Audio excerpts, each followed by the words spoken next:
শহরের প্রেস, সাধারণ জনপ্রতিনিধি যারা আছেন, সাধারণ মানুষ যারা আছেন, জনপ্রতিনিধি যারা আছেন, বিশেষ করে মেঘনা পাড়ের যে সমস্ত ইউনিয়ন পরিষদের চেয়ারম্যান এবং ইউনিয়ন পরিষদ আছেন, তারা সকলে আমাদেরকে সর্বাত্মক সহযোগিতা প্রদান করেছে।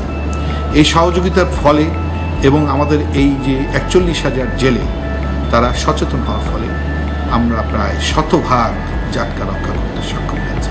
আমি বিশ্বাস করি আগামী বছর ইলিশে বাংলাদেশ ভরপুর হয়ে যাবে।